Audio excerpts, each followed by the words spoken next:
Good evening. Thank you for joining us for KLCC's virtual forum on racism in Oregon schools. I'm your host, KLCC News Director Rachel McDonald. I'm joined by journalism fellow Elizabeth Gabriel, who will be the question moderator, program director Jason Brown, who will time responses, multimedia journalist Mallory Begay, who will read Zoom poll results and Q&A questions, and KLCC's Director of Philanthropy, Ronell Curry, who will assist panelists and participants as necessary. We also have Randy Painter with LCC's Media Services and Academic Technology Department. And this Zoom meeting is being recorded and will be available at our website, klcc.org. So throughout the night, we're going to ask attendees to complete Zoom polls. So to start off, we'd like to know who all of you are. Let us know if you're a student, a guardian, community member, educator, or other. We also have a second question for this poll. How do you identify? Black or African American, Native American or Alaska Native, Hispanic or Latino, white, Asian, Native Hawaiian, or Pacific Islander? And you can take a look at those polls and we'll give you the results soon. So I've got a reminder for you that school board members are speaking on their behalf and not on behalf of their board or district. And panelists will adhere to the Family Educational Rights and Privacy Act, or FERPA, and are not allowed to publicly discuss a student's personal information. Representatives are aware of trends in discipline, but they cannot become involved in specific instances of personnel matters or student discipline. Community members' concerns may not be resolved during this meeting. KLCC is facilitating a discussion so people are better prepared to address these issues in the future. And each person will have 3 minutes to respond to a question or comment. But we'll start tonight with our panelists. Thank you so much to each of you for being here. Each of you will introduce yourselves with your name and title and provide a brief explanation of ways you'd like to see school racism addressed. And panelists, you have 1 minute to answer this question. And we'll start with 4J school board members. Well, thanks to KLCC for hosting this forum, and thanks for KLCC for the work they do, a source of truth and reliable information. Truth seems to be an ebbing commodity these days. And I want to thank Elizabeth in particular for putting this together and doggedly pursuing this, even in spite of the fires that we recently had. My name is Mary Walston, and I am the current chair of the 4J School Board. I've served on the school board since 2009. During my tenure, many things have changed and many things remain the same. As a board member, you usually deal with budgets and policy and things like that. But this year has been different with the convergence of COVID and racial justice and the Black Lives Matter movement. It's caused me, and I believe my fellow board members, to want to take a deeper look at what's going on in our schools with regard to institutional racism. I'm going to talk a little bit more about that later, I believe, in the program, but I would like to see us focus on professional development, both for our administrators and our staff, providing more resources for our students in terms of health and mental health, and really educating the community as well as ourselves on what it means to have white privilege and what it means to not have white privilege. I think this is very, very important as a school district to be a leader in the education in our community. So now I'm going to turn it over to my fellow board member. Hi. I echo the thank yous to the KLCC cast and crew here. My name's Judy Newman, and I'm on the 4J School Board, and this is my first term on the board. My professional career has really been mostly in early learning and special education. I'm the founder and director of Early Childhood Cares of Lane County, which serves birth to kindergarten age children with developmental delays or disabilities and their families.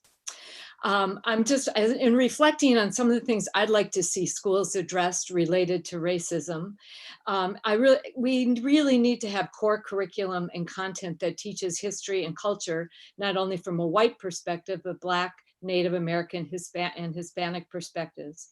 We need to provide opportunities and encourage the difficult and authentic conversations in our classrooms. Is someone No, okay.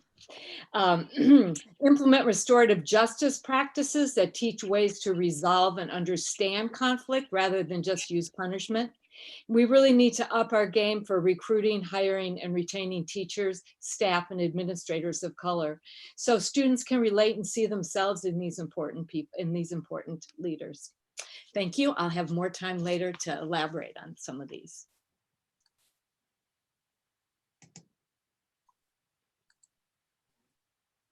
And Emilio, if you would like to introduce yourself. Sorry, you need to unmute yourself. How's that? That's good. All right, thank you. My name is Emilio Hernandez Jr. I'm on the Springfield board. Served 9 years on the State Board of Education and probably another 10 to 11 years on the boards for migrant education at the national level. I'm just going to be the bull in the china shop.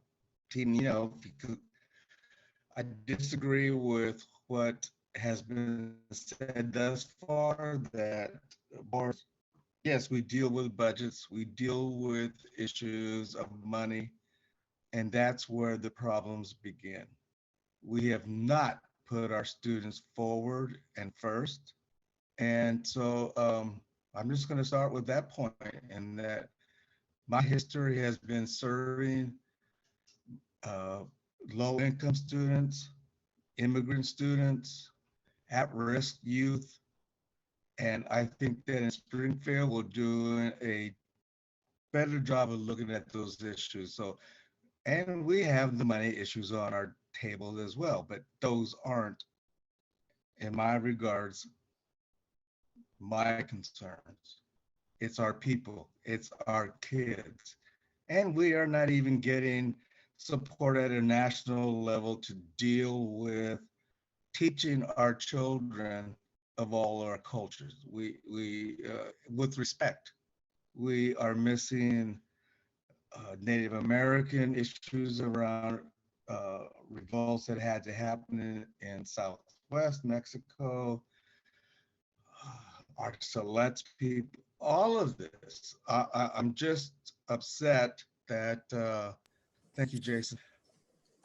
Yeah, why don't we? That's where I'm going to be coming from, and I think we need. So thank you. Now we'll hear from Leah. Do you want to go next?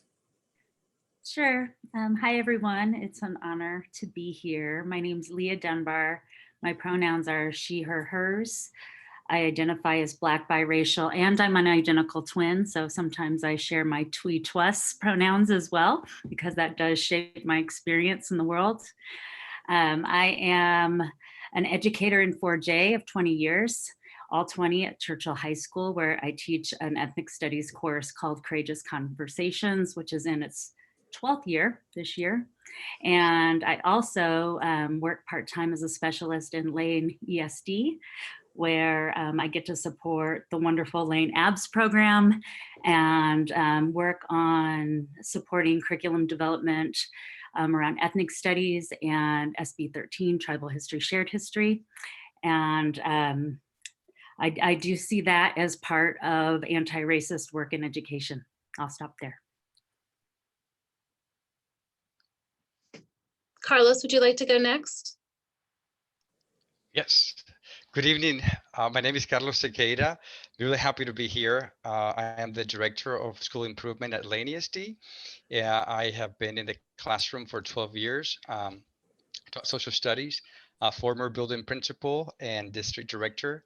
And I've been with Lane ESD now for 5 years. A couple of ways that I would like to see schools address racism is by, one, elevating youth voices, especially the voices of Black, Indigenous students of color.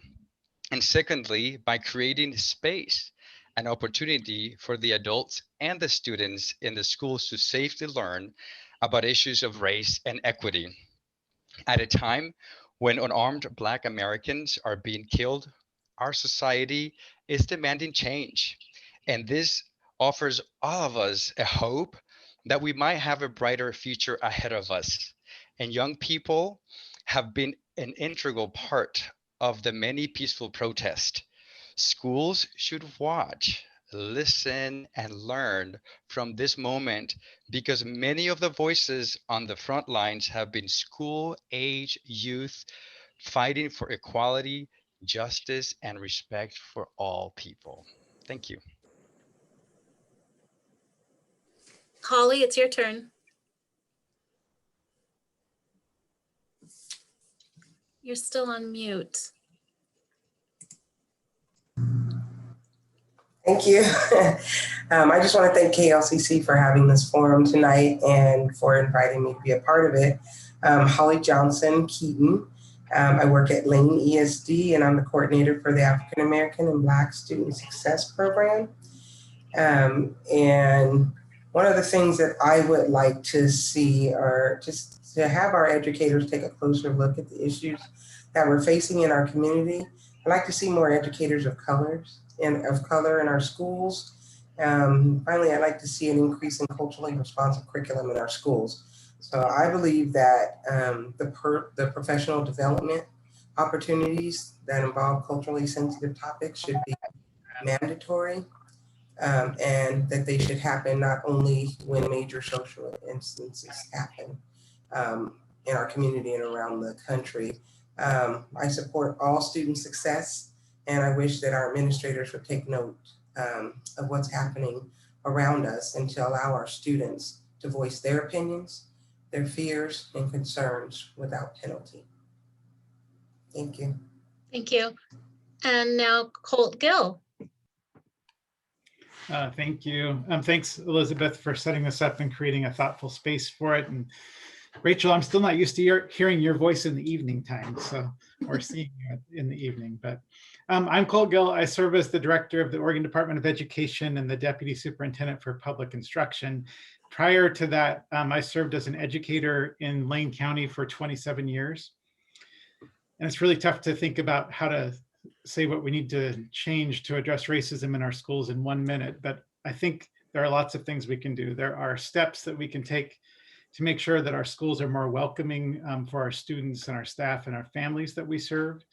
We need to diversify our workforce to better match the communities that we serve today, as opposed to who we served in the past. And we need to support that diverse workforce in a state that has a long history of excluding, marginalizing, and harming people of color. We need to implement inclusive and more complete set of learning standards. I think that we need to stop investing in equity efforts that are small and around the periphery and are just discrete projects and instead center equity within the mainstream funding for our schools. We spend $11 billion there, and we spend about 13 million on these periphery activities. I guess I'll stop there. I have plenty more to share later. Thank you. So before we get to panelist questions, we will have Mallory announce the poll results. And Randy, that means we'll take a look at those on the screen here. Okay, so let's see. The first question was, are attendees a student, guardian, community member, educator, or other? And 3% said they are a student, 24% are answered as they are guardians, 39% are community members, 54% are educators. And the second question of how do you identify your race or ethnicity?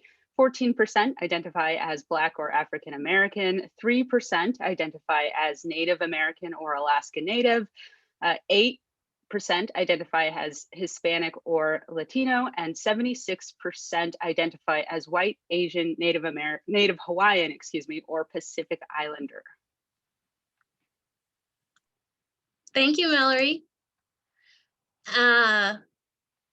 So now we will start asking panelists questions, and each panelist will be asked a question. We'll have up to 3 minutes to respond. And as you've noticed, Jason Brown is there with his signs that let us know how much time we have left. And one question from the audience Q&A will be asked in between questions. Attendees are asked to put in all of their questions as we go along. So you can please use that Q&A box to ask your question as we continue through the program. And we'll be addressing those as we go. So go ahead, Elizabeth. Okay, so the first question is for one of the 4J school board members, Mary or Judy. If a student has an issue regarding a racist encounter with their teacher or their principal, what is the proper avenue for the parent to go through to address this issue? This is Judy. I'm going to address that one, Judy Newman. So let me first start by saying that I'm going to describe the policy and procedures that we have, and we know that they don't always get implemented in the way that we hope they do. So I'm going to talk a little bit about that in the end, about some ideas about how we can improve implementation. But anyhow, 4J has one complaint process for students who experience any form of harassment, whether it be through racism or intimidation or bullying, cyberbullying, hazing, teen dating, violence, or domestic violence. So the student or the parent can go to any adult in the building that they feel the most comfortable to share the incident or complaint with. This can be done either in person, in writing, with their name, or it could actually be done anonymously. Now there's a suggested hierarchy in the policy. I think that the idea is to try to resolve these things as in the school or as close to where the incident happened as possible. So sort of the suggested hierarchy is to maybe go to the teacher or a counselor first, and then to a principal or administrator in the building. And then if it actually is about the principal or administrator, to go to the superintendent's office to file a complaint there. Once a complaint's been reported, a school administrator or their designee will assess the complaint and begin an investigation. Now, if there's an issue of safety, there should be immediate action taken if it's required to make sure the student or people involved are safe. The investigation should result in some kind of an age-appropriate and incident-appropriate remedy or response, and the students and parents are notified of the outcome and what action was taken. If they're unable to satisfactorily resolve a complaint at the school level, a parent can file an official complaint with the superintendent, and the superintendent will then make a ruling. And we had one example when I was on the school board where I think that didn't work for the parent, and it came to the school board for some kind of input as well. Part of this whole procedure requires that there be training for staff and students on prevention of an appropriate response to the acts of harassment, intimidation, bullying, or hazing, and ways to do prevention. So anyhow, I want to just make a few comments. I see I have a time thing, and really what I want to say is that we are aware that we have a lot of work to do here, that we know there's an annual survey that's done in schools about safety and climate, and that we see that a lot of students respond that they don't feel that there's anyone in the school they can talk to that's safe and that they can trust. And that's something we really, really have to make a difference about. And our district is embarking on a review of the whole safety plan that hopefully we'll be able to come up with things that will work better. Thank you for that response. And my next question is for Mary, also with the 4J School Board. What exactly is the 4J district doing to address racism? Thank you for that question. That's a very timely and important question. And I hope KLCC can be our partners as we move through the community process that we're planning. And I also want to maybe invite Judy to add on at the end, since she didn't have enough time. And she actually talked about some of the things that I want to talk about. So as a school district, we are committed to fighting racism, and we have clear and distinct policies around discrimination and harassment and bullying, and Judy mentioned some of those. We have a policy around transgendered students and so forth. So this is something we've been working on for several years now. I think most significantly this year, on June 24th, the board adopted a resolution committing ourselves as board members to anti-racism and inequality. And the very first statement in that, the resolution is the Eugene School Board unequivocally affirms that Black Lives Matter. So we want to let's make that loud and clear that we are serious and we want to take this deeper look at the practices and procedures in our schools that cause disparate treatment of students of color. We know that it exists. It's not just a 4J problem. It's not just a Lane County problem. It's baked into the history of this country. So this is something that we want to work on. We won't get this done in a year, but it's something that I want to see worked on this year as board chair. We also are going to be working with our equity committee and our equity tool to really try to realign our decisions we make as a board, so we make sure that all students, and all means all, feel welcome and feel safe in our schools. We also want to invest in culturally sensitive curriculum. That means additional training, additional time to work with our administrators and our teachers on that. We are also committed to retaining and recruiting students or teachers and staff of color. We have a fairly good record with regard to administrators. We still need to improve on the teaching side. So that's a couple things we're doing. Some of you are probably aware that back in June, we also decided to eliminate our school resource officers from schools. From our high schools. So we will be working on a plan to reinvent or redesign school safety issues, and this is where I hope KLCC can help us. We want to hold a bunch of several community forums to talk about this, and it's really important work. As I said, it won't get done in a year, I don't think, but it's something we need to work on. We also, I asked this question today because I had a question from somebody in the community. Can our staff wear BLM, Black Lives Matter shirts? And they can, and I think that's a good thing. So I think I want to be respectful of my time, and there's a lot more that I can talk about. And I didn't save much time for Judy, but I hope maybe later on we can come back to this. There's a lot we're doing. Thank you. I see I'm out of time. Thank you. And our next question is for Emilio with the Springfield School Board District. 4J and Springfield are different in terms of demographics. They have different funding. What is the Springfield School District doing to address racism? Well, thank you for that question. It's big. It's more than just Springfield. We have to deal with this little attitude that Springfield as a community and Eugene about the other side of the river. We have done nothing to work together with 4J folks. We have kids on both sides, and it's our plan, your plan, our plan, and this is about people. This isn't about a river that separates us all. What we are doing here is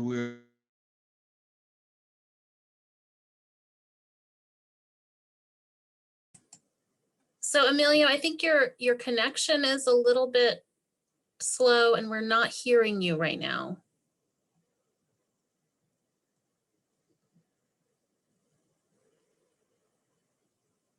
just really, and have been for all my years in education, displeased with, oh, we're doing this, we're doing that, but nobody's doing anything together.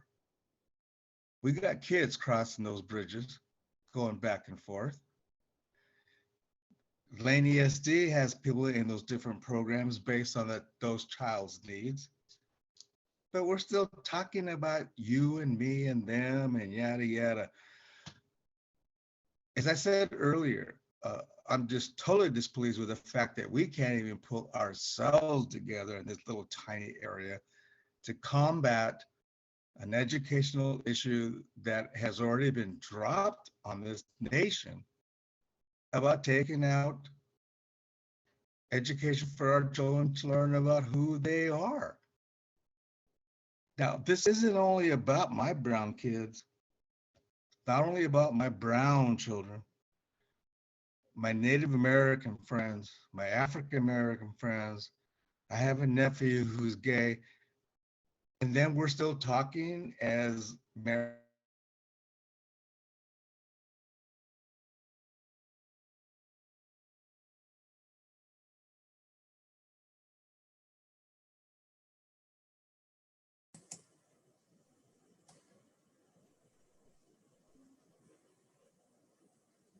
So Amelia, we lost your audio again. If you- Okay, I don't know what's going on here.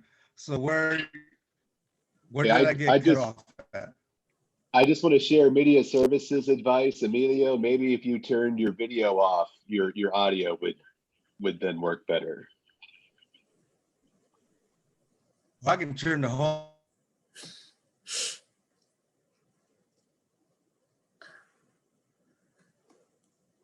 Okay.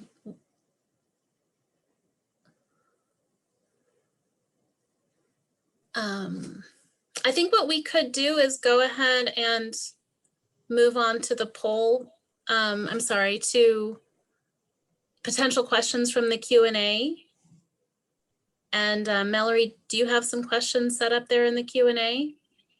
Yeah, I can go ahead and start off with one. So this question is, what is the deeper meaning of Black Lives Matter, and is there an agreement on the definition of Black? And I think this is in relation to, in terms directed towards the 4J district.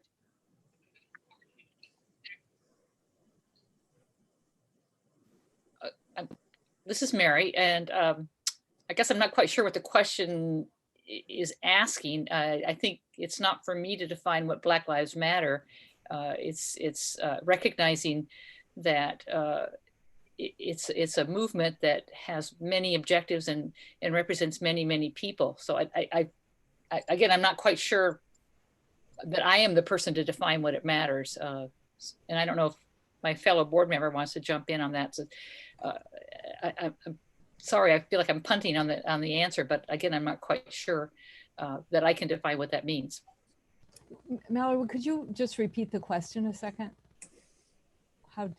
So I think what they're curious about is how does the 4J district view Black Lives Matter, and how does that affect students, the teaching and curriculum? Boy, that is a very big question. Right, and, right. I'm gonna question. refer to some of Colt's initial comments that it isn't just a separate thing that you're gonna put over here and teach separately. The whole idea of equity and having opportunities for all kids really should be pervasive from policy to practice to every teacher. And that's going to be that is a process that we all need to engage in terms of learning about ourselves and our own biases and how we implement. I mean, some concrete things will happen related to hopefully curriculum, as I mentioned earlier, that we're not just teaching one version of history, and that by listening to students, by listening to staff, and really having authentic dialogue so we can learn together about what this is going to take to make all students safe. It's going to take just every aspect of education is going to be, you know, how we respond to issues in school. Do they get punished? Do we really try to figure out, is this kids don't understand? Where's the empathy and compassion? So I think I could go on, but I think that's the general idea. Yeah, and for me, it's not just Black Lives Matter in 4J. It's a larger issue, and just speaking to what Emilio said, it's just because there's a river between Eugene and Springfield doesn't mean that all kids they're all our kids, and we need to be concerned about all of them. And so, you know, to me, it's more than just Black lives. It's everybody is important, and everybody has something to offer. Transgender kids, you know, LGBTQ kids. It's important that we address all of them. And I have described our effort as looking at our policies, as Judy has mentioned, our discipline. How do we hand that out? We need to turn our district around like at a 90-degree angle and really think about how we as administrators, how the administrators in the schools and the teachers hand out discipline, and take a look at that. And I want to congratulate Colt and the work they're doing up at ODE with All Students Belong. I mean, that's really important work. And 4J, we intend to work with that and continue that. This is a very small step in what is a very large process. So I felt like I'm punting on what does Black Lives Matter. I think it means thinking about people differently, a fundamental change in how we approach things, addressing the social, emotional needs and mental health needs of our students, not just making sure they can walk across the stage with a diploma. We need to do more. So I think I may have taken my 3 minutes there. I think we're going to try to get back to Emilio's response, and Emilio, give you another minute or so to finish your response. Yeah, I don't know what's wrong with these things. I hate this whole process of not being face to face because you can't really see what people are saying or what they're thinking. But I want to just get back to the fact that we are not dealing with our whole community as a whole. We have to put ourselves in a position to attack the non-educational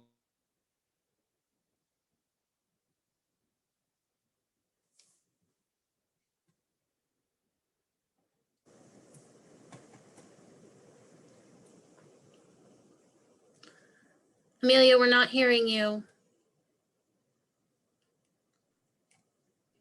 we're going to all be, this whole screen could be just blinked out if the national leaders do not believe what we're doing is right.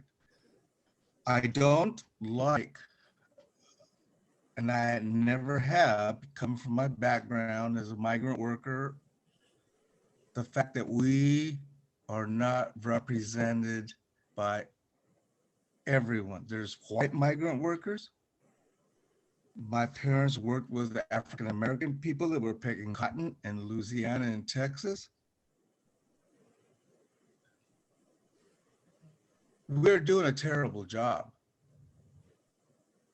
And I'm not just using the river as a reality. I'm using the real river because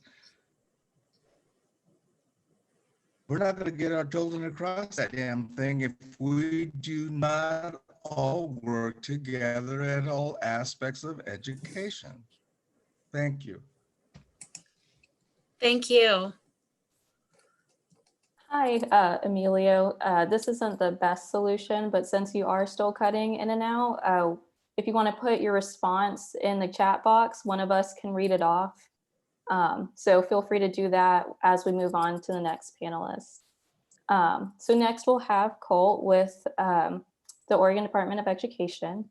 And his question is, many people have asked for teachers to use texts written by people of color. And can you describe why that isn't a requirement set by the state within the state standards for curriculum? Yeah, thank you for that question. So I'm going to challenge and say a part of the problem is that for many, many years, not many people have asked that question. And so we have a system that has not had an anti-racist or even a racial equity lens placed on it for the curriculum adoption process. It's a long-standing process that nobody's questioned for decades in this state, and it centers white dominant culture. And that's why our textbooks are what they are around the country and in Oregon. But we are changing now, and we're trying to do that in several ways. We worked with tribes to develop Oregon's only required curriculum. So this is the only curriculum in Oregon that's required to be taught in every school. That's the Tribal History Shared History curriculum with the essential understandings of the 9 tribes, 9 sovereign nations in our country, in our state. We are one of the few states in the nation that has also developed ethnic studies standards that all schools must teach to. So they select the curriculum, but they need to teach to those standards. At ODE, we moved a bill through the legislature's last session to ensure that academic content standards for history, geography, economics, and civics all include sufficient instruction on the histories, contributions, and perspectives of individuals who are Native American, are of African, Asian, Pacific Island, Chicano, Latino, or Middle Eastern descent, are women, are people who experience disability, are immigrants or refugees, or are lesbian, gay, bisexual, or transgender. So that has a timeline on it that's still rolling because schools in Oregon have 7 years between each curriculum adoption cycle. So as they adopt each new curriculum, this will come into play and you'll begin to see this in place. Also just adopted by the legislature was the 9 learning concepts tied to the Holocaust and other genocides.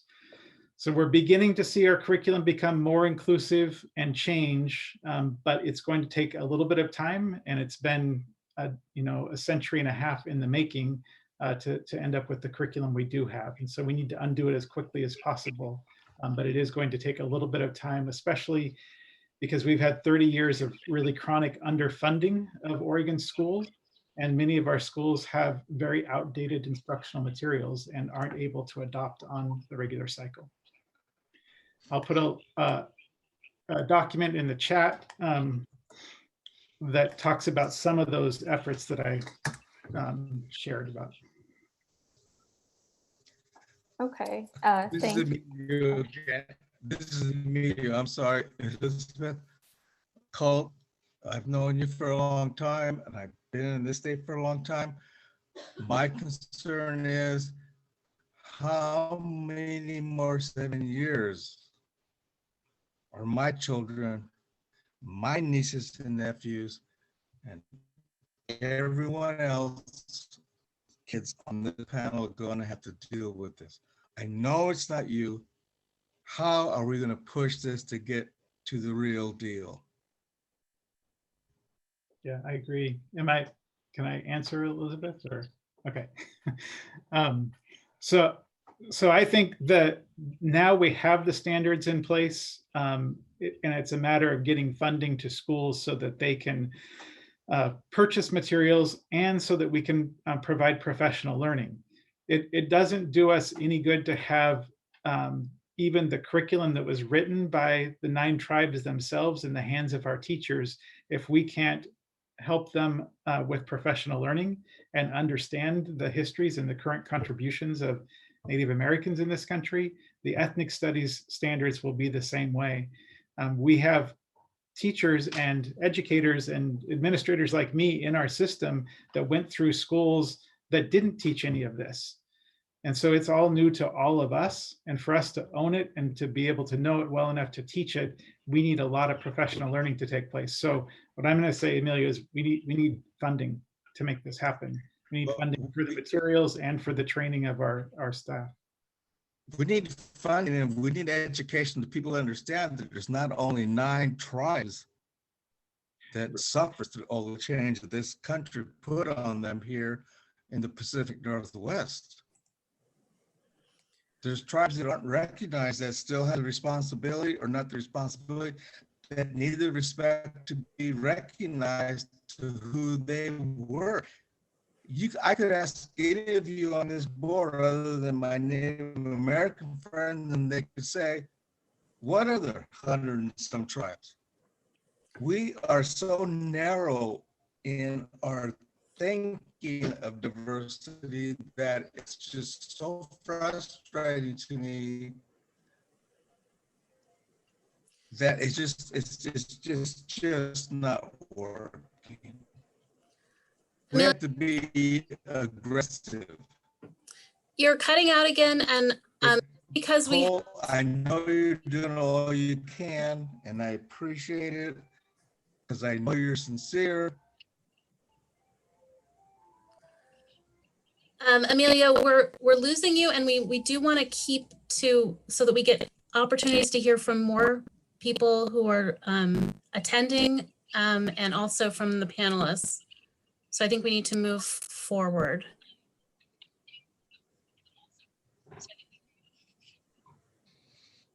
Okay, since we're running slightly behind and Emilio did ask some pertinent questions, I'm going to go to Colt's next question, but you won't be able to receive a Q&A from the audience right now.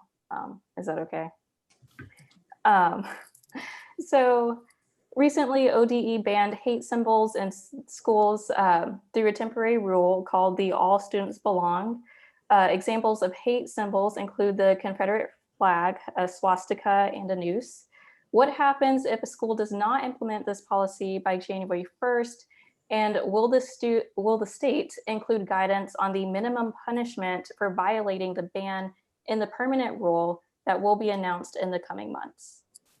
Yeah, thanks for that. So All Students Belong, I think, is a really important step by an incredible State Board of Education who's been working on this work along with a lot of other work around creating safe and inclusive schools that bring equity and civil rights not only into the schools, but into school-sponsored activities after school.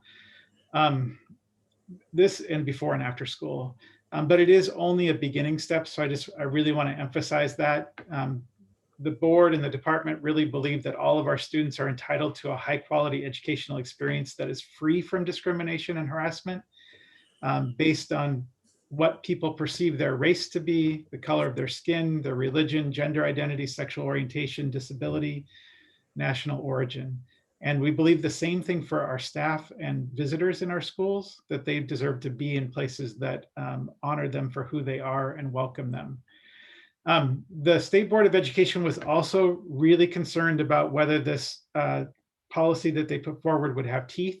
So what they asked us to do was to place this in a specific portion of the Oregon Administrative Rules. So it's an OAR under Chapter 581, Division 22. What that means is that for a school to be considered standard and be eligible for state school funds, each year the school board must hold a meeting where they assert that they are in compliance with this rule in a public meeting. And if that does not happen, or if there are complaints that come up, then the department is required to investigate that. And if they are not in compliance, then they can be ordered to come into compliance or have state school funds withheld. So that's the piece that helps to ensure that this happens in our school districts around the state of Oregon. And I think we also have to recognize that our school boards have a lot of power around the state of Oregon. We are a local control state. So all of us have the opportunity to hold our local school board members to these kinds of efforts and to encourage them to take action.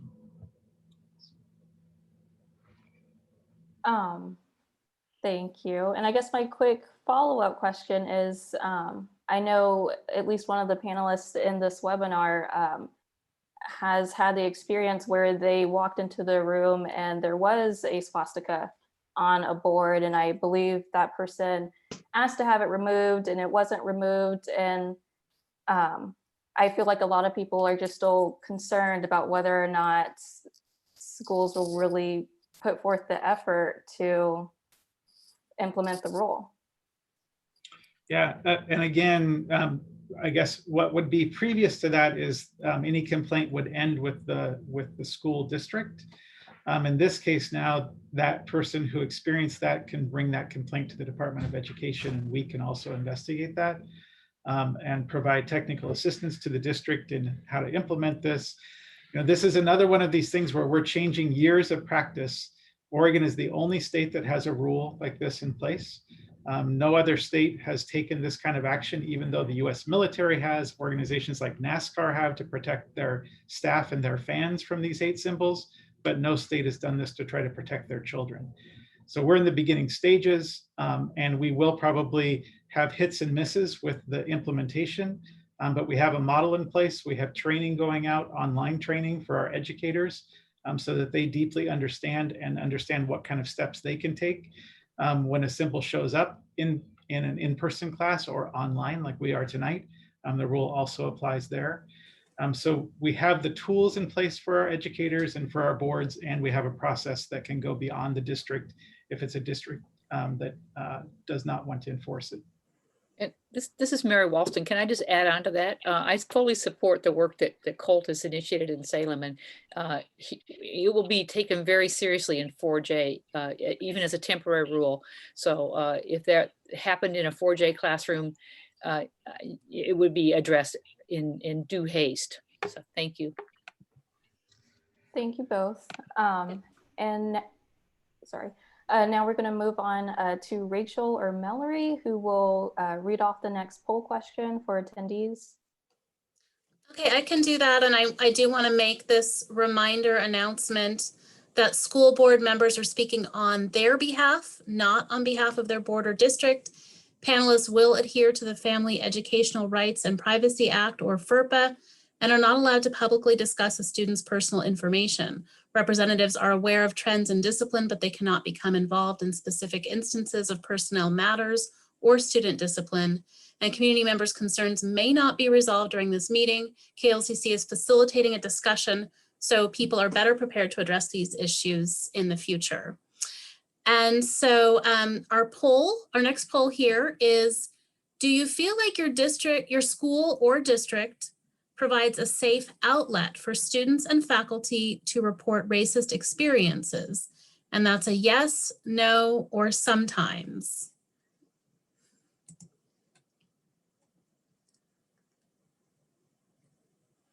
And so, Elizabeth, I believe we can move to the next panelist questions. Okay, so the next set of questions is for the Lane Education Service District, which works with school districts in the county to provide services for students with special needs, improvement for technical education and students of color, as well as technology support and administrative services. So my first question is for Carlos. According to the 2019 ODE Educator Equity Report, only 10.4% of teachers were ethnically diverse in the 2018-2019 school year. This is in comparison to the 38% of students who are ethnically diverse in Oregon. What are some of the barriers that make it difficult for potential teachers of color to pass the Oregon teaching exam? And what is Lane ESD's plan to hire more teachers of color in schools in Lane County and improve teacher retention? Sorry, I know that's a lot. That is a lot.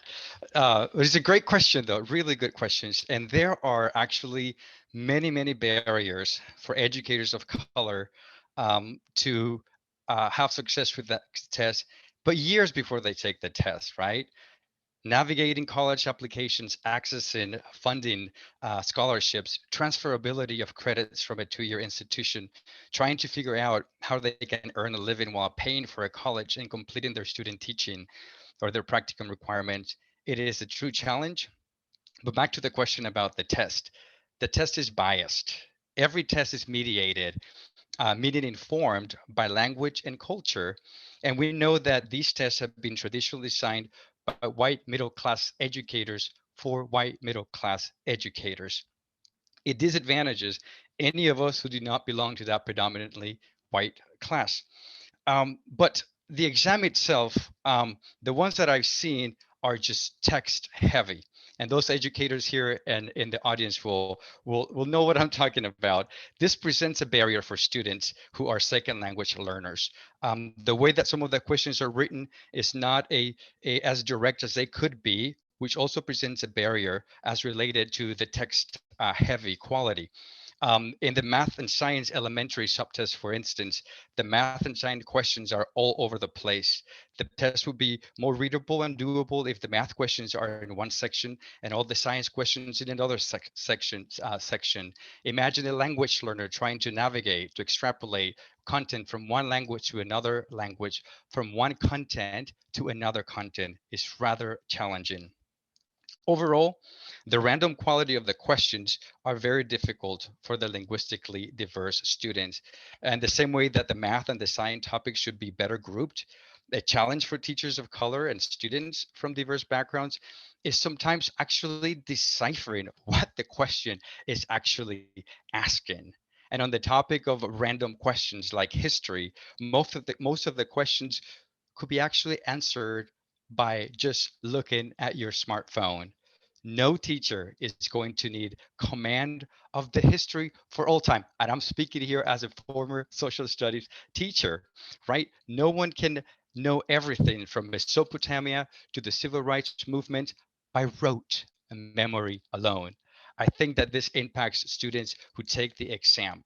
So just some of the things, some of the challenges that come to mind for now. Thank you.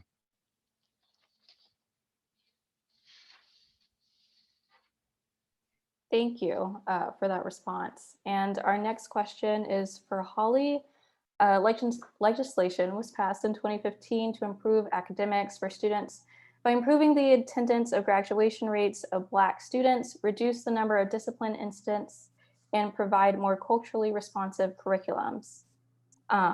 What is the African American Black Student Success, or ABS, Navigators at Lane ESD doing to improve third grade reading levels? And why do you think that some Black students are behind their peers?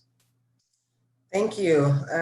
So that's a great question. And I'll refer to our team as Lane Apps. So that's the Lane African American Black Student Success Program. So one of the things that we do is we work with our community partners, and the navigators role is to do a lot of promoting. So we learn and inform our families about early learning and literacy programs. One thing we did with the United Way, who is one of our partners, the Lane Apps, is participated in the hiring process for an early learning specialist for the African American and Black Student Success Program. So super excited, and that person acts as a navigator for our program, but works with the littles, I call them, so with the pre-K. So by hiring this specialist, she works very closely with families and programs such as like the Relief Nursery. And she, if she notices that the families are in need of navigation for programs or to get the kids signed up, we really encourage families to start early with their littles and get them signed up for programs like Head Start. If we notice any learning supports, we have materials and they are prepared to work with those families to get the students motivated and socially prepared for school. The navigators for the Lane Apps program work in K through 12 schools. So we work in elementary, middle, and high school. And we feel like we're able to help students in their transition to each level, to the next grade level. So in working with all three of our levels of schools, we created Black student unions. And we actually have Black student unions in the elementary schools. When we built those curriculums, we make sure that our meetings are interactive. We encourage our students to participate in the learning circles. We make sure everyone is included. We get down on the floor with our kiddos, right? We read to them, we allow them to read to us. And so what we like to do is make sure that they're ready when they get to the next level, when they get to their middle school, that they've also been interactive with us. So our program wants to follow them through each grade level and just be there for them. We do a lot of partnerships with our programs, our community partners. So with the NAACP and the Smart Reading Program, we refer our families and inform them of the available resources to make sure that our kiddos have an opportunity to get books at an early age. We know for sure that the Mims House, the historic Mims House, has a library there, and our students are able to check out books. Just recently, we supported Suddenly Sleepy, a nonprofit program, by purchasing books. They're coloring books that also tell a story. But in addition to that, they were written and created by a father and son team that happens to be African American. So when we host our summer camps, we invited the writer, the book creator, to come out and read to our kids and to learn and to have that role, that mentorship and that role model in front of them. We're very serious about building a library at the Lane ESD for the Lane Apps program. We want to build our library to include books that have characters in them that look like our students. We think that's important. So we're starting that now. When we created our care packages, we made sure that if the families had the littles in their family, that they had books and age appropriate books. So we purchased books for each grade level. And then Holly, you're out of time. I'm sorry. Okay. Jason. Okay. Thank you. Thank you for that. I was listening so intently that I didn't realize you were out of time. The next question is for Leah. The Black Lives Matter protests have led people to evaluate ways racism exists on a day-to-day basis, as well as ways allies can educate themselves on these issues. How should anti-racism be taught in schools that lack diversity? Thank you, Elizabeth. That is a rich question, and I do want to acknowledge what my colleague Holly and the team of navigators is doing to support students in Lane County rural schools in particular, because that's really key for supporting our Black students in Lane County, many of whom are isolated.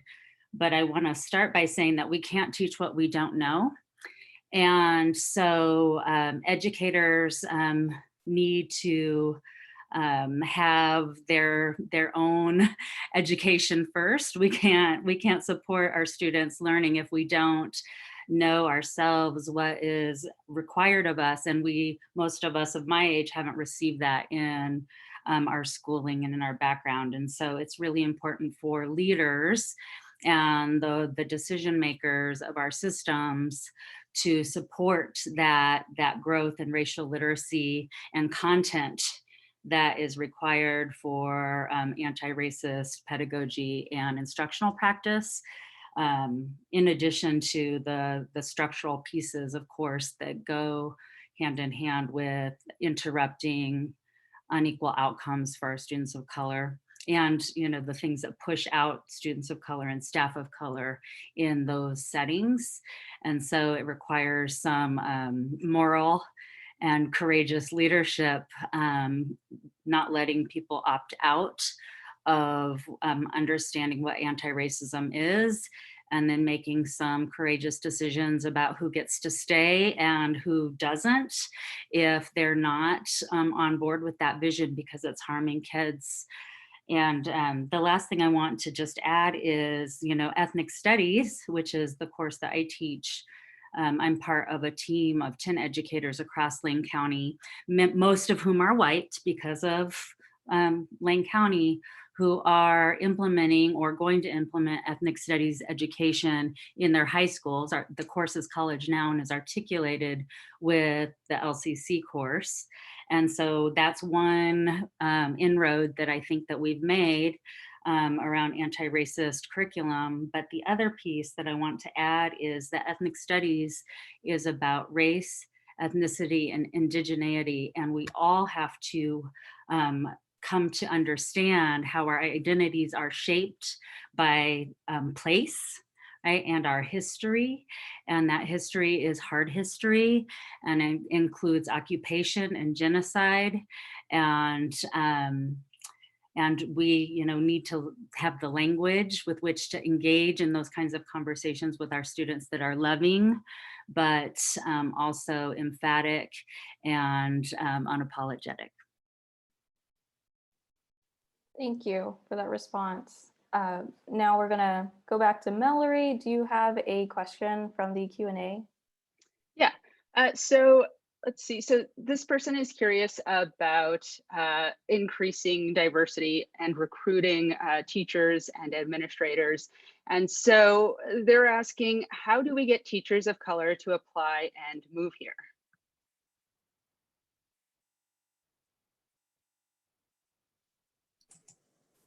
Not sure who would like to respond, possibly Carlos, but that's also open to Leah or Holly. I'm sorry, is that an open question for any of us? Hello. Hi, Amelia. Playing this A little bit. game. We're having a hard time hearing you. I think So I Go ahead, Carlos, and then I'll take them.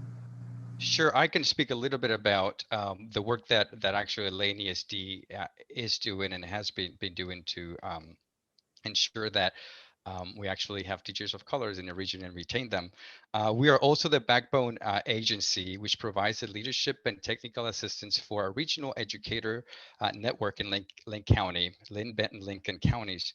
We are one of the 10 networks statewide which are supported by the Educator Advancement Council, a public nonprofit partnership created by the Oregon legislature through the passage of Senate Bill 182, which aims to empower, support, and diversify Oregon's educator force through local educator-led networks and statewide. So one of the endeavors of this effort is to provide funding in the form of scholarships to support future Black, Indigenous, and educators of colors.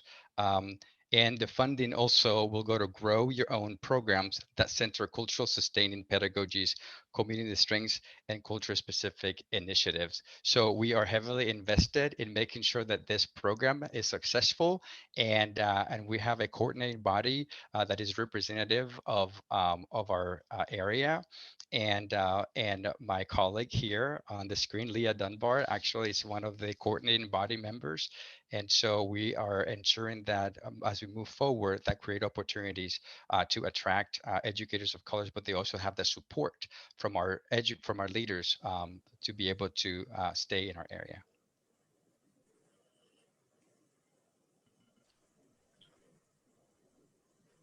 Colt, would you want to weigh in on this answer at all?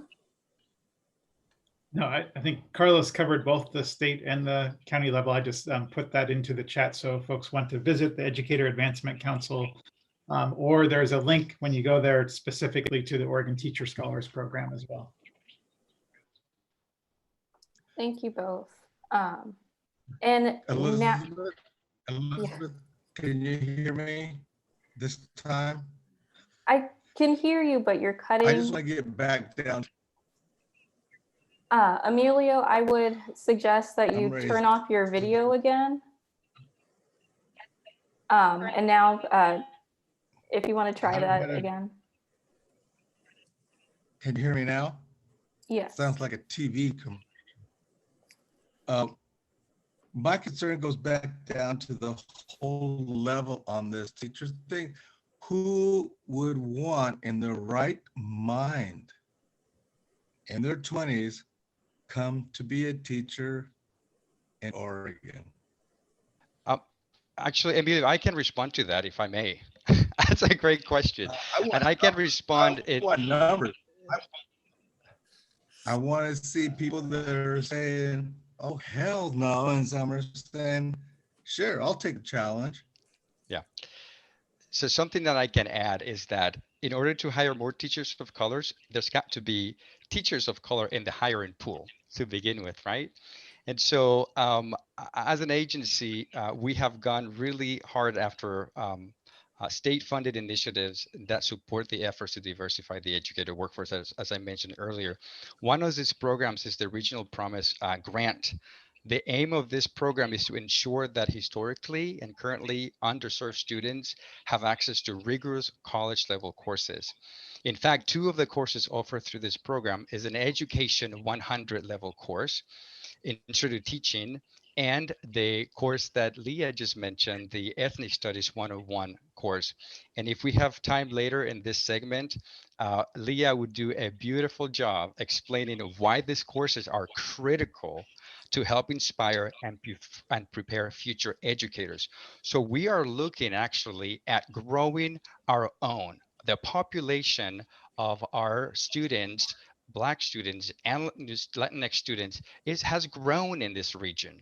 And we want to make sure that our students know about the programs, that they have a pathway, that they are inspired and prepared to become our future educators here in Lane County. And that's great. That's great, Carlos, and that sounds good. But I just want to remind you that I think one of the other questions is how can we keep our educators here? Because we can provide all kinds of incentives, which I just want to throw out there that the Lane Apps program does offer our African American and Black students an incentive to enter an education program. But the problem is we can get a lot of teachers here and a lot of people of color, but keeping them in this community is where we find it to be rather challenging. And one of the ways that we can increase our staff to stay on board here is for our community to come together and to support those new transplants who came here to be teachers and educators in this community, and to connect with other community partners and make sure that we are supporting each other, fully supporting each other in our roles as educators. Because without that support, we're not going to stick around. You know, the 3-year limit, the 3-year rule, I spent, 13 years at University of Oregon, and just watching the turnover, it was just, it just breaks my heart. So just know that when we're doing this research and recruitment for our students, staff of color, our educators of color, that we need to connect them to the right resources. Yes, yes, yes. 100% agree, Holly. Can I add something on that too? I think one of the things we've talked about at 4J is if we do face layoffs, which is entirely possible given the COVID pandemic in the next 18 months, that we need to figure out how to protect our teachers of color, because typically they're the younger ones that come in. So, you know, last hired, first fired. So I hope we can figure out a way with our labor unions to protect those teachers, because I agree it is really important for students to see people that look like them in teacher roles and administrator roles. So I hope we can add that into the mix at 4J. And I saw something in the chat as well about the issue of implicit bias in the hiring process. I think someone noted that there sometimes are people of color in the hiring pool. And so I think we really need to make a very concerted effort. I know before we, our board committed to do implicit bias training that Carlos did for us. And I think we need to go deeper, but that has got to be a critical part of human resources and the whole effort to hire and recruit, because I think there's a lot of lack of awareness about bias in hiring. And we just have to really acknowledge that and do training and figure out how we ask questions and recruit and really choose candidates, looking for diverse people, not necessarily people that will fit in Eugene, because then we'll just have more of the same of us. Right, We Carl? need diverse groups to recruit. Judy, Staff this is too. Emilio. I have to interrupt right now. I'm 68 years old. I got a PhD out of this U of O. I got all my 3 degrees from there. We have had this discussion for I don't know how long. And I'm sorry, folks. I'm sorry. I'm just tired. I got children in this and stuff. We have people that are going to say, yeah, let's talk about this. Let's talk about this. When are we going to be done talking? Period.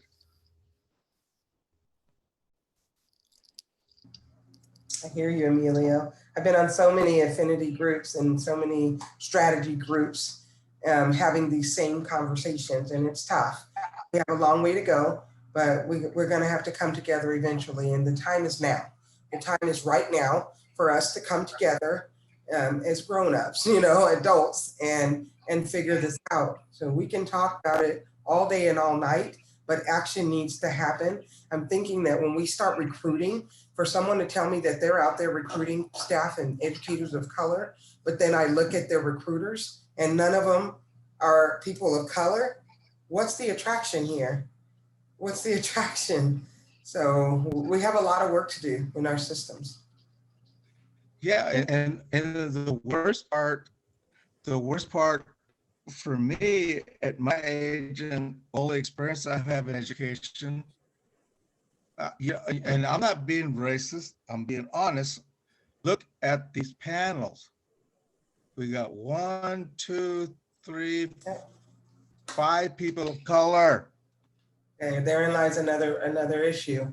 And we're going to keep having this conversation. And you know, I'm not being racist here. I'm just being for reals. Cole, Yeah, you need to help us with this. Yeah. Thank you. I have nothing to lose. I'm retired, but this is not what I hired on to be part of. Not this panel. I'm talking about education for our people. My babies are tired. They're all tired. They think, and they're telling us the truth. All you guys do is talk. These are teenagers telling me, all y'all do is talk. I'm going to sign off right now because I'm just really tired of this whole circle mess. We're not taking care of our babies. We're yabbering. I love you all. Good night. Hi, Amelia. These are tough conversations, and for Emilio to step up and say this, my hat is off to him, because this has to be said in this forum right now with this panel of people, because this is true. It's happening, and it's gone on too long, and this is the time right now for us to make a difference. So whatever we can do, I'm all in. Someone please reach out to me, because when cuts happen, which programs are going to be the first ones cut? Anybody?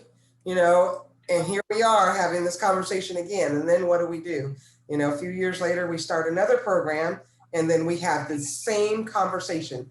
I've been having these same conversations for at least the last 8 years. And like Emilio said, I'm tired. You know, we're all frustrated, but this is the time right now, folks. So let's get busy. Let's get out there. Let's find some people. Let's educate. Let's offer some incentives, some scholarships. That's my background, financial aid and scholarships. If you know some people of color and they're interested in going to school, I am the one. Connect me with them, and I will help them get to the education they need to get so they can get into our schools. They're already in this community. Let's keep them in this community right here and get them educated through the College of Ed or whichever program they need to go to, and get them into our schools. We got a lot of work to do, folks. Let's get busy. I know there's a lot more we could talk about in terms of that topic. And like you all have said, like this is an ongoing problem that will not be solved tonight, unfortunately. But I do want to slightly pivot to one of the Q&A questions, which is, how does administration,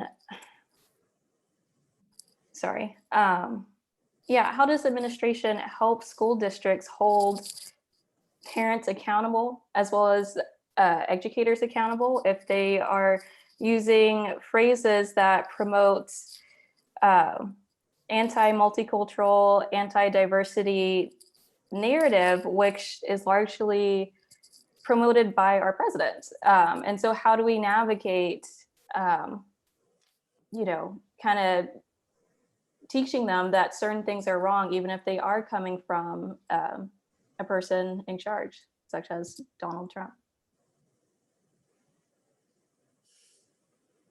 That question, is for anyone. We do still have a time frame. So if y'all want to do like a short lightning round of 30-second responses, if multiple people want to respond. But yeah, whoever wants to. Elizabeth, can you repeat the last part of that question? Essentially, how do you teach people about things that are, how do you teach people an anti-racism narrative? How do you teach people who are spewing an anti-racism narrative, such as narratives that are contrived from President Donald Trump? Is that better? Sorry. This is Mary. I think part of what you do is you teach the truth in your curriculum and in classrooms. Teachers cannot espouse political views in the classroom. That's a very good rule for a very good reason, because you could teach the left or the right. So they just have to teach, I think, the truth via our curriculum. So I'm really glad that the state has, and what Colt's talked about, we have new curriculum, we will have new curriculum. And that's I think how we combat it. And we all have a responsibility to speak the truth as citizens, not as necessarily educators, but as citizens of this democracy, to continue to speak truth to power. I just want to add that as a teacher who does teach truth, that those of us who are in the trenches and in the classroom doing the hard work with students and families need to know that we have backup from the organizations that we work for, because we require that. It's hard. And especially for young teachers who are just moving into the classroom, who don't have tenure, and also are a little bit more vulnerable, have a little bit more to lose. It's really important that they that they know that they're supported by their administrators and their systems in educating students. If they're social studies that's a piece of it, right? Our history, how we came to be here, social study, government and civics, how to engage in these conversations about what is happening in our political landscape and not avoid the truth because we're afraid of being censured by our organizations. There is a climate of fear that has been cultivated in the past few years. And so I just want to say out loud with Colt here and all of the leaders who are here that teachers really require leadership, courageous leadership in order to do the work that we're doing to support ourselves in sustaining the practice, and then our students as well in loving themselves and feeling safe, in receiving the kind of emotional supports that will allow them to thrive so that they will continue on and become the teachers that we need. And I guess, sorry, kind of going back to Mary's point, not to single you out, but I guess one concern that I have at least is that sometimes curriculum is, or even like textbooks, sometimes textbooks are racist. Sometimes textbooks are just written by white people who, are not inclusive. And so I guess, again, like, what do we do with textbooks that are racist? We have politics as well that are racist. And I think it's not just, we can't just say, don't talk about current events, because that's what we should want students to talk about is current events. So I guess, how do we navigate trying to decrease the the racist rhetoric that's being brought up? Go ahead, Colt. Okay, I was just going to add one more. I completely agree with what both Leah and Mary already said, but I think we're also coming off of a 30-year stint of education that has been focused on right and wrong answers instead of critical thinking. And so the kind of curriculum that is being developed around ethnic studies, the tribal history, shared history, those pieces that we've talked about, those are critically important, and yet they are also not enough. That to combat what you're talking about, teachers need to be able to have conversations with their students in their classrooms and to be able to develop their critical thinking skills of their students so that they can look into what's being said in a statement, whether it's by the president or anyone else on social media or in the classroom itself, and be able to dissect it and understand the meaning of it and where it comes from and who that statement does harm to and who it benefits. And until we can do that and have those kind of open and honest conversations with critical thinking where people can actually explore those issues, then it just won't happen. And so we are moving away from, I'm hopeful, we're beginning to move away from this fully standards-based curriculum that only allows for certain right and wrong answers that are measured through assessments that can't measure critical thinking. Yeah. So it's important that we ensure that our kids learn how to read and write well. That can't be left behind. But one thing that's been missing in our effort to accomplish that after years of, again, funding reductions is that we've missed teaching critical thinking skills in this country. Colt, I just want to underscore that. I think that I had an opportunity to see the final presentations of students that took the genocide, the curriculum on genocide, which did exactly that. They really taught principles and then had students apply them to examples in history. But the other piece that we have to do is be sure that we bring that history into current events, and where the intersectionality of history and what's going on in the world now, we really need to bring that into the classroom. And as someone on the school board, I mean, it's not only supporting, but we need to require that we aren't teaching one-sided curriculum. And bring that in. It has to happen. I'm in white skin. I just have to say for Emilio, I've been at this for as long as he hasn't, and I'm tired. But I also don't experience this every day because I realize that I look different. I'm white. I'm mainstream, but I'm also tired of saying these same things. Change is so darn slow. And thinking about that with with the policy of all students belong, which is fabulous, but temporary to permanent rule. And then how do we implement it? It's a process.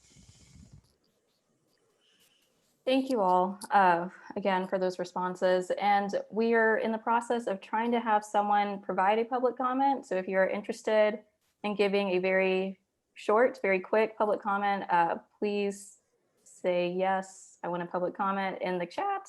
And Rachel and Mallory, if y'all could announce the poll results in the meantime.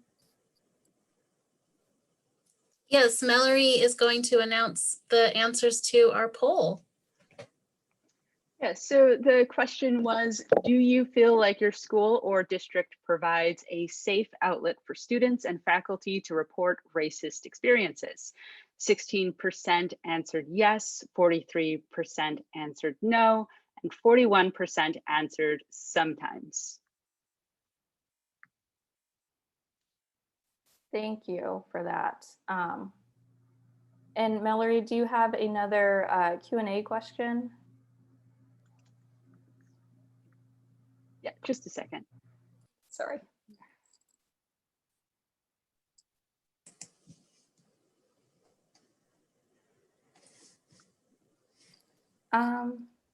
Someone, sorry, is willing to provide a 2-minute public comment. Mira Solar, Randy, I'm not sure, sorry, I really hope I'm pronouncing that correctly. Randy, would it be possible for you to let that person in? Randy? Let's use the hand raising function that I just made available. The bottom of the screen, lower right, there's either a hand raising or there's a more available for attendees.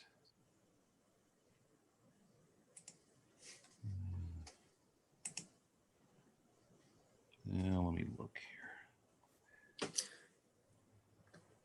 Okay, well, should I ask a question or? Okay, so this question is, what steps is the Oregon Department of Education taking to protect educators implementing anti-racist curriculum, especially in rural areas where teachers face a great deal of pushback from the community? I think anyone can answer. Before I respond to that, are we not going to address the poll results? That's pretty scary that people are not feeling safe. Feel free, yeah, please. Yeah. Can we discuss that? Yeah, go ahead. Results. Do I remember correctly? 47%. How many people? The question again was, do we feel safe? Do the students have a safe place to go to? Or? Do you feel safe? Sorry, do you feel like your school or district provides a safe outlet for students and faculty to report racist experiences? Okay, that's 43% that are saying no. And sometimes this is really scary, folks. Like, this needs to be addressed. Working on the Lane Apps team and just knowing some of the comments that we get from our students who are afraid, and scared to report stuff and afraid and intimidated and, all the things that go on and all the barriers they face and for them not to have a safe space. Is anyone going to say anything about this? Holly, when I talked about the complaint procedure, we saw, I think this is a little higher than we saw, but we did see some of the same responses in the student surveys, the anonymous student surveys that get done every year. And we do need to address this in that's what hopefully we're going to find out from listening to kids and faculty about how we can change that. Okay, and where does this go from there? Okay, we do the survey, and I do remember, Judy, you mentioning that every year, at the end of each year, a survey is given.